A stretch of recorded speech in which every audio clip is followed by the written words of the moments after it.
খবরদার, আমায় কাটবে না, খবরদার। ভালো হবে না কিন্তু। ওই কাঁচা আম গাছটি কাটো আর আমায় ছেড়ে দাও। তোদের দুজনকেই কাটবো, আগে তোকে আর তারপর ওকে। এখনো হাঁ করে দেখছো কি? যাও, গাছটা কেটে ফেলো।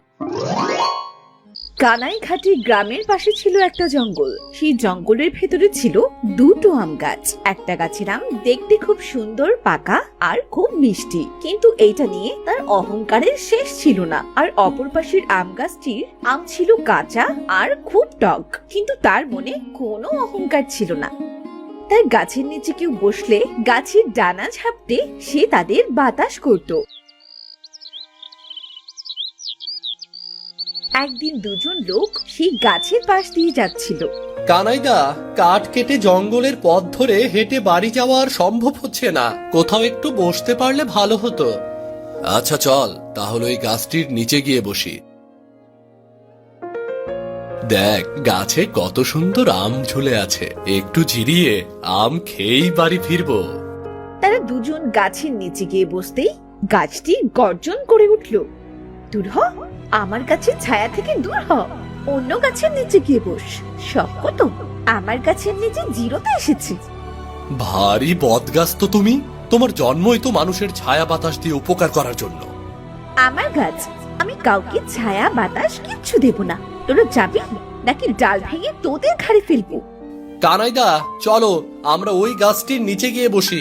সেখান থেকে দুটো পাকা আম পেরে নেই। আচ্ছা ঠিক আছে, নে এই পাশ থেকে দুটো বেশি করে আম পেরে নে। সুজন গাছটি থেকে আম পাড়তে গেলে গাছটি তার ডালপালাগুলো উঁচুতে উঠিয়ে দিল। এসেছে আমার গাছের আম খেতে, অতটা সোজা না। যা, ওই দেখ কাঁচা আম দেখা যাচ্ছে, গিয়ে ওই কাঁচা আম খা। আমার গাছের পাকা আম খাবার কথা ভুলে যা। কি বেয়াদব গাছ রে বাবা। থাক, আমাদের আর কোনো গাছের নিচে বসার দরকার নেই। কানাইদা, চলো বাড়ি চলে যাই। সেই গ্রামে বাস করত দিনেশ নামের এক লোক। তার মেয়ে চন্দ্রা একদিন তার বাবার কাছে আম খাবার জন্য খুব বায়না করতে লাগলো।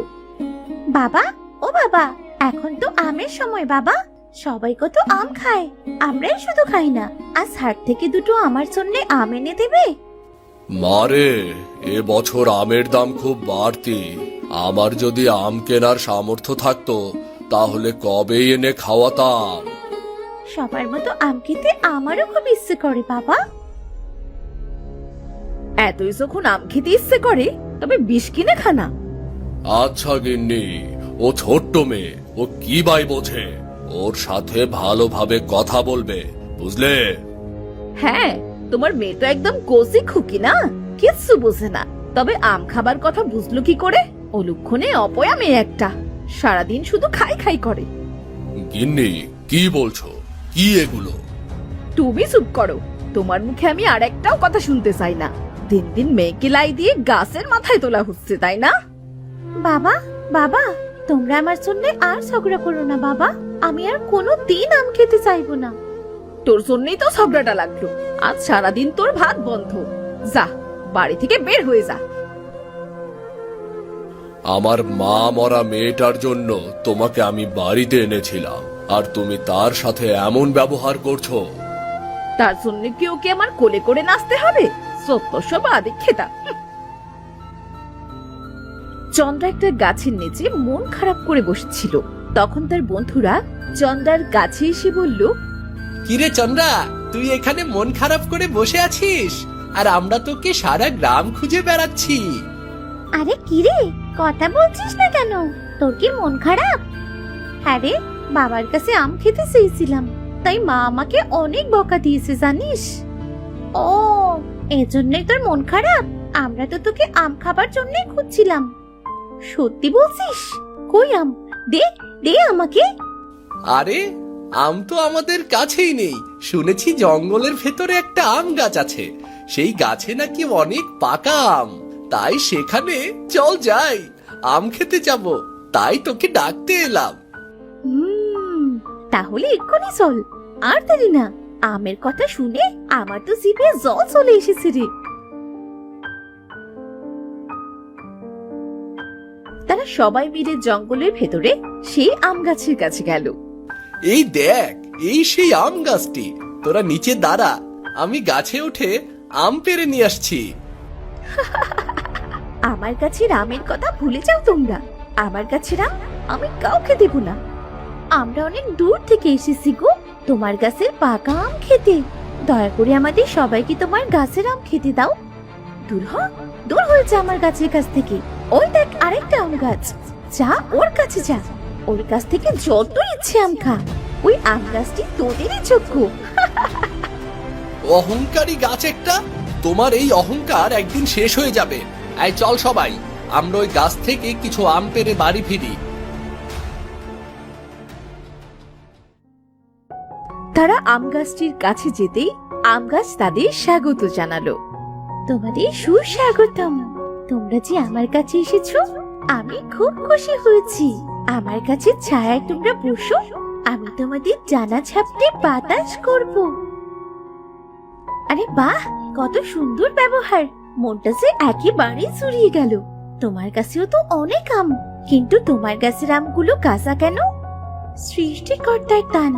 সৃষ্টিকর্তা আমায় যেটা দিয়েছেন আমি তাতেই খুশি। আমি আমার ডাল নিচু করে দিচ্ছি, তোমরা আমার কাছে আম খেতে পারো। না না, ওই টক আম আমরা খাবো না। আমাদের আম দেবার কোনো প্রয়োজন নেই। তোমার গাছের বাতাসার ছায়া দিয়ে যে উপকার করলে আমাদের, এতেই আমরা অনেক খুশি হয়েছি। আচ্ছা ঠিক আছে, তোমরা যা কইবে। আমার কাছে আম টক ও কাঁচা বলে আমার কাছে কেউ আসতে চায় না।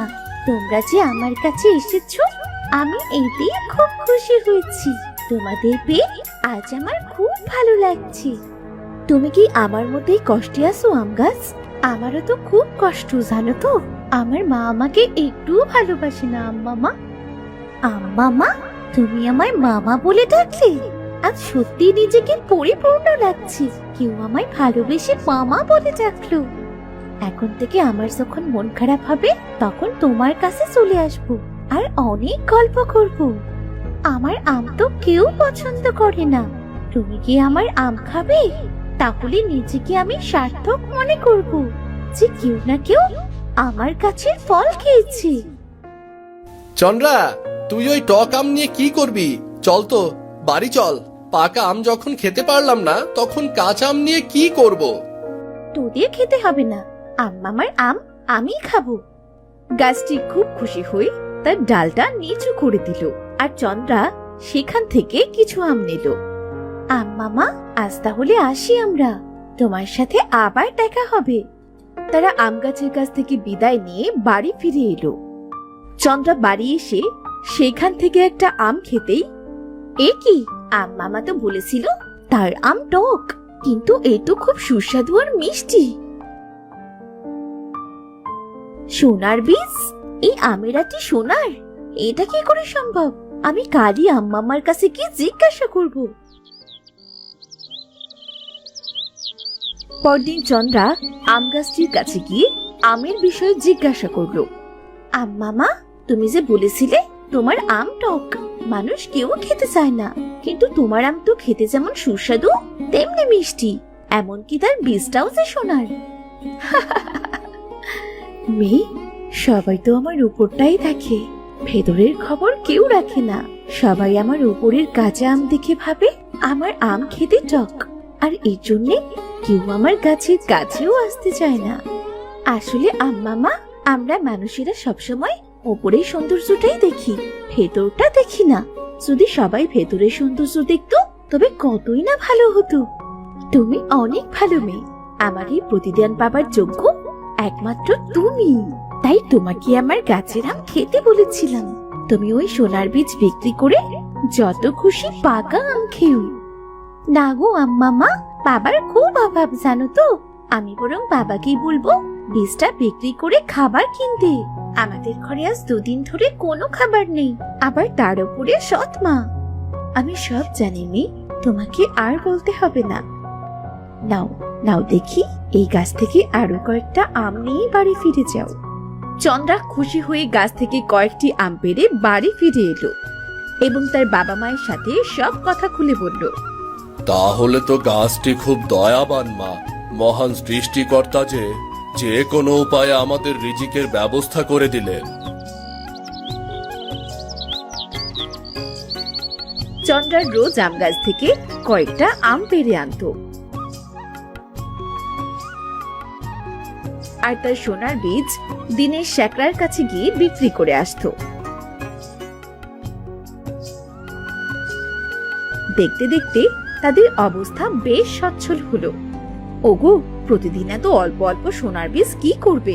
বলি কি, চলো না আজ আমরা গাছটি মেরে তার থেকে সমস্ত আম পেড়ে সোনার বীজ বিক্রি করে অনেক ধনী হয়ে যাব। না না গিন্নি, এটা মোটেও ঠিক হবে না। গাছটি আমাদের কত উপকার করলো, আর শেষে কিনা তাকে আমরা মেরে ফেলবো। চুপ থাকো তো, যেটা বলছি সেটা শোনো। চলো আমার সাথে, আজ এক্ষুনি গাছটি কাটবে। দিনেশ ও তার স্ত্রী একটা কুড়াল নিয়ে জঙ্গলের পথে হাঁটতে লাগলো। তারা আম গাছটির কাছে এসে পৌঁছলো। এই দাঁড়াও দাঁড়াও, এই দেখো একটা পাকা আম গাছ। আগে এই গাছটি মেরে এর আমগুলো পেরে নাও, এতে আমও বিক্রি করা হবে, আবার কাঠও বিক্রি করা যাবে। আমের যে দাম, তাতে আমরা অনেক টাকার আম বিক্রি করতে পারবো। তা কথা মন্দ বলনি, ওই গাছটি কাটলে আমরা বেশ লাভবান হব। খবরদার, আমায় কাটবে না, খবরদার। ভালো হবে না কিন্তু। ওই কাঁচা আম গাছটি কাটো আর আমায় ছেড়ে দাও। তোদের দুজনকেই কাটবো, আগে তোকে আর তারপর ওকে। এখনো হাঁ করে দেখছো কি? যাও, গাছটা কেটে ফেলো। তোমরা ওকে ছেড়ে দাও, আমাকে কাটো। আমাকে কাটলে ওর থেকে বেশি টাকা পাবে। কাঁচা আম গাছ, আজ বুঝতে পারছি তুমি সত্যি অনেক মহৎ। তোমার কোনো তুলনা হয় না। আমাকে বাঁচাতে তুমি নিজেকে উৎসর্গ করে দিচ্ছ। তোমরা বরং আমাকেই কেটে রেখে দাও। এমন সময় সেখানে চন্দ্রা চলে আসে। বাবা, বাবা, তোমরা কাউকে কাটবে না। বাবা, তুমি কি করে পারলে? সে গাছটি আমাদের এত উপকার করলো, তাকে কাটতে আসতে? তাতে তোর কি? আমরা যে দুটোকে কেটে তবেই বাড়ি ফিরবো। আমি থাকতে তোমাদের কখনো এই গাছ কাটতে দেব না মা। তোমরা বাড়ি ফিরে যাও, এদের জীবন নিয়ে এদের বাঁচতে দাও। দাঁড়া, আগে তোকে মারবো, তারপরে গাছ দুটি। গিন্নি, এটা তুমি কি করছো? ছাড়ো, ছাড়ো আমার মেয়েকে, ছাড়ো বলছি। মানুষের মাথায় যখন অতিরিক্ত লোভ চেপে বসে, তখন সে মানুষ থেকে অমানুষ হয়ে যায়। আজ তারই শাস্তি পাবি তুই। এই কথা বলে ভালো গাছটি তার জাদু শক্তি দ্বারা চন্দ্রার মাকে একটা কাঁটাযুক্ত গাছে পরিণত করে দেয়। খুব ভালো হয়েছে, মানুষের বদলে ওই অমানুষ হয়ে গিয়েছিল। এবার তোর শাস্তি তুই ভোগ কর। এই যে ছোট্ট মেয়ে, তুমি আমায় ক্ষমা করে দিও। আমি অহংকারে অন্ধ হয়ে গিয়েছিলাম। আজ থেকে কাঁচা আমের মতো আমিও ভালো হয়ে যাব। আজ থেকে রোজ তোমরা এই গাছ থেকে আম পেড়ে বাজারে বিক্রি করবে। ধন্যবাদ পাকা আম গাছ। বাবা, এই যে আমার আম মামা। আম মামা, তুমি বাবার উপর রাগ করো না। আমার বাবা কিন্তু খুব ভালো মানুষ। না গো মেয়ে, আমি কোনো রাগ করিনি। আমি জানি সবকিছু। তোমার মা তার লোভের শাস্তি পেয়েছে।